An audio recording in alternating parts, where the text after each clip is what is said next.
उत्तर प्रदेश और खासकर बिहार में मनाया जाने वाला छठ पर्व का उत्साह यूं तो पूरे देश में अपने चरम पर होता है। छठ केवल एक दिवसीय पर्व नहीं है, बल्कि महापर्व है जो कि कुल 4 दिन तक मनाया जाता है। नहाए खाए से लेकर उगते हुए भगवान सूर्य को अर्घ्य देने तक चलने वाले इस पर्व का भारतीय सभ्यता में ऐतिहासिक महत्व है।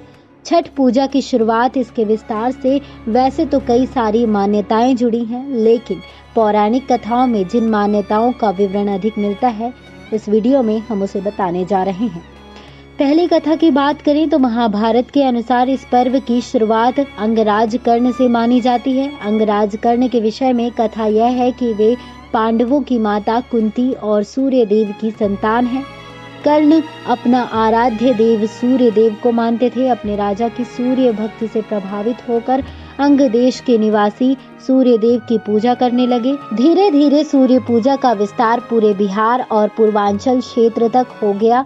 अंग प्रदेश वर्तमान का भागलपुर बिहार है। चलिए बात करते हैं दूसरी कथा की। प्रियव्रत जो पहले मनु माने जाते, इनकी कोई संतान नहीं थी। प्रियव्रत ने कश्यप ऋषि से संतान प्राप्ति का उपाय पूछा। महर्षि ने पुत्रेष्ठ यज्ञ करने को कहा। इससे उनकी पत्नी मालिनी ने एक पुत्र को जन्म दिया, लेकिन यह पुत्र मृत पैदा हुआ। तभी देवलोक से ब्रह्मा की मानस पुत्री प्रकट हुई, जिन्होंने अपने स्पर्श से मरे हुए बालक को जीवित कर दिया।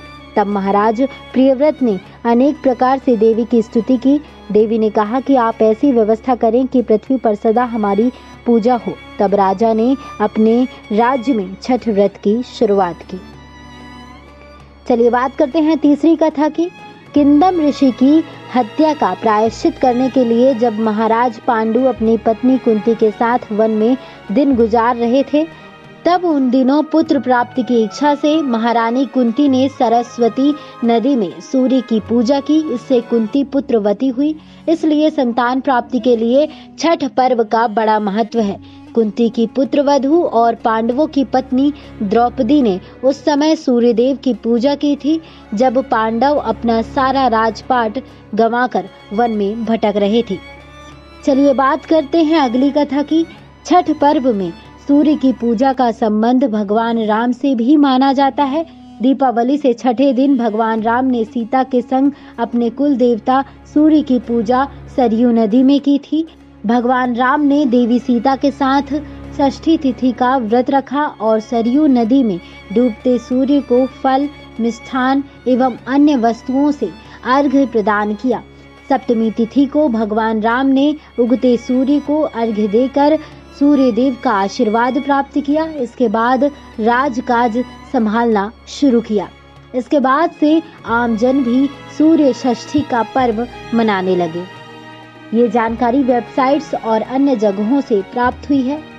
ये जानकारी आपको कैसी लगी, आप हमें कमेंट बॉक्स में कमेंट कर जरूर बताएं। नेक्स्ट टाइम स्पिरिचुअल से श्रुति की रिपोर्ट।